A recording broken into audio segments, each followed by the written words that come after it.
I had done a lot of research, but I hadn't conceived the relationship that the Sudreau Global Justice Program has with the judiciary of Uganda.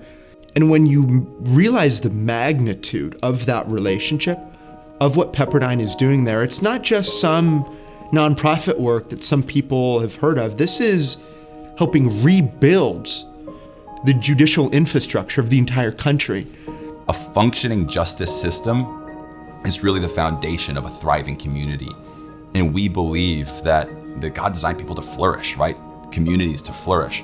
And when a justice system breaks down and isn't efficient and effective and working, everyone suffers. A lot of the courts are just experiencing a lot of case backlog, and the courts just do not have time to handle all of those. So you have people who sit on remand, some for months and others for years, awaiting trial. The US system benefits from actually already having plea bargaining sort of very ingrained in the system. Our judicial system would not be able to function without plea bargaining. So we're trying to take that and take some of the lessons that we've learned and bring that here. And we're here by invitation in Uganda, and it's a truly humbling experience.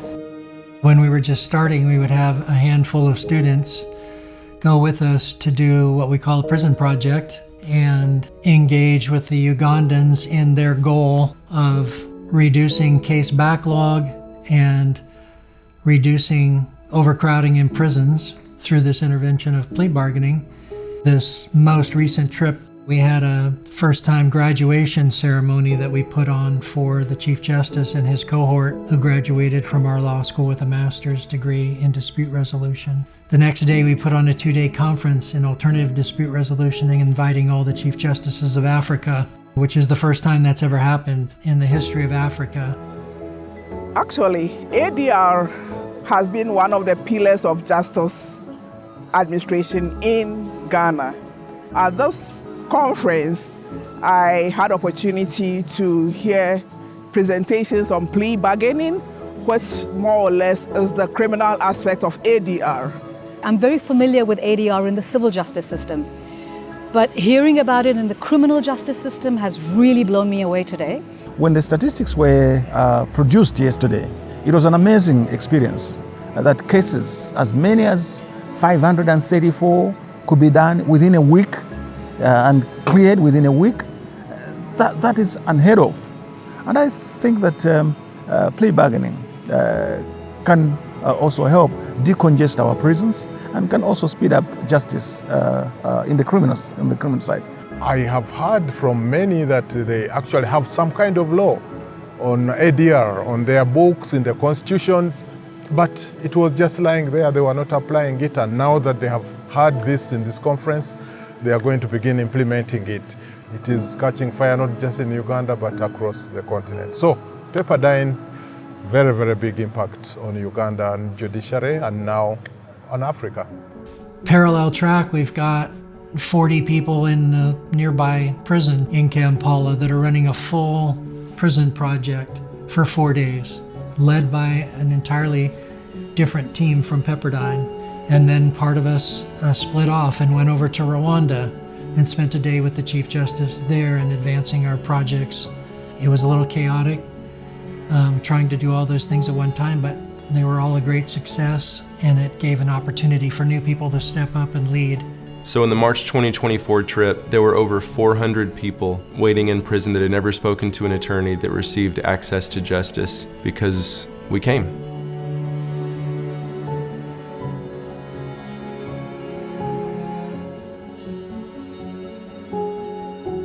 I also had opportunity to visit a maximum security presence here, and there were live plea bargaining sessions.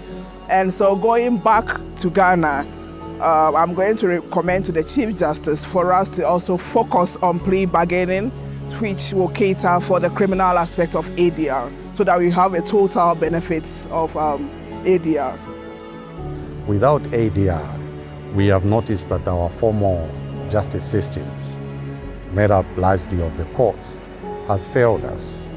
So we need to have ADR so that the greater majority of people are able to access justice. The fact that it is a forum of African Chief Justices They will compare notes and looking at how fight has gone in Uganda and the partnership, I'm sure Pepperdine is going to get inundated with requests for training. We also want this and so on.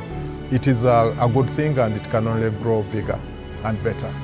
We need to reinforce the idea of introducing plea bargaining in Malawi. And I do hope that the help that you've given to Uganda can also be extended to Malawi. The best thing that has happened is to hear how Uganda has partnered with Pepperdine University to further the objectives of ADR. And I think that is a very good thing. All of us in Africa are looking forward to having some form of partnership with Pepperdine in one way or another. I've never been more excited about the future of the Sudreau Global Justice Institute because we've been doing this long enough to see that it's actually working.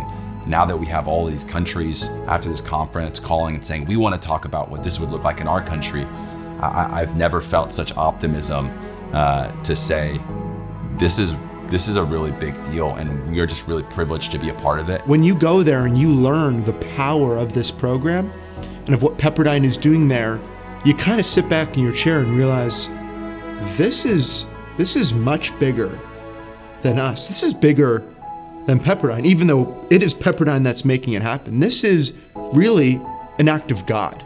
And if you're not the religious type, that's fine. But that's what we're hearing from the people in Uganda who perceive this program. And that's a very powerful thing to hear.